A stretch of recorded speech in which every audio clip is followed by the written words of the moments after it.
শেখ আহমদুল্লাহ, মিজানুর রহমান আজহারি ও মুফতি মামুনুল হক সাহেবকে ধন্যবাদ দিলেন সুন্নিয়তের বীরপুরুষ মুফতি গোলাম রব্বানী কাশেমী সাহেব। কিন্তু কেন? প্রিয় দর্শক, আপনারা ভিডিওটি স্ক্রিনে দেখুন এবং ভিডিওটি শেয়ার করবেন, কারণ সুন্নিরা যে সবসময় হক এটা সারা জীবন প্রমাণ হয়ে যায়। আপনারা ভিডিওটি দেখুন এবং অবশ্যই শেয়ার করে সবার কাছে পৌঁছে দেবেন। বাংলাদেশের একজন বক্তা মিজানুর রহমান আজহারি, তাকে ধন্যবাদ দিচ্ছি আজকের মাহফিল থেকে। হুজুর কেন ধন্যবাদ দিচ্ছেন? সে 1 মাস পূর্বে বলেছে আমার সুন্নি ভাইদের মতো নবীর প্রেম অন্তরে থাকতে হবে। চিল্লা এখন ঠিক কিনা? আমাদের প্রত্যেককে সুন্নি ভাইদের মতো নবী প্রেমিক হতে হবে। সবাই জবান খুলে বলি মারহাবা।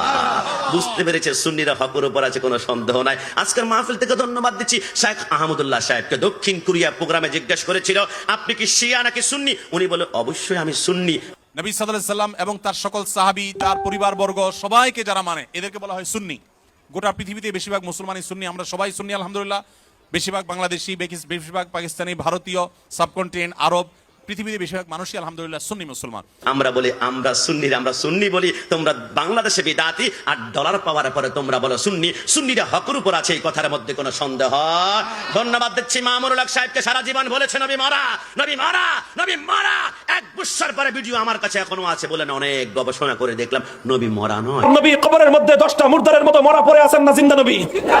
আমার নবীর হায়াতুন নবী, তার কবরের মধ্যে আল্লাহ পাক তাকে এক বিশেষ ধরনের হায়াত দান করেছেন, যেই হায়াতের মাধ্যমে উম্মতের আমলনামাগুলি তিনি দেখতে পান, যেই হায়াতের মাধ্যমে উম্মতের দুরূদগুলো তার কাছে পৌঁছানো হয়, তিনি হাদিয়া কবুল করেন। প্রিয় দর্শক, আপনারা সম্পূর্ণ ভিডিওটি দেখেছেন, আপনারা বুঝতে পেরেছেন কখনোই সত্য কখনো চাপা যায় না। যতই আপনারা মাঠে ময়দানে চাপাবাজি করেন, সত্য কিন্তু উন্মোচন হয়ে যায়, আপনাদের মুখ থেকে কিন্তু সত্য প্রচার হয়ে যায়। এজন্যই বলবো সত্যকে কখনোই ঢাকার চেষ্টা করবেন না। যেটা সত্য সেটা আপনারাও প্রচার করুন, এটা আপনাদের জন্য এবং মানুষের জন্য কল্যাণ হবে।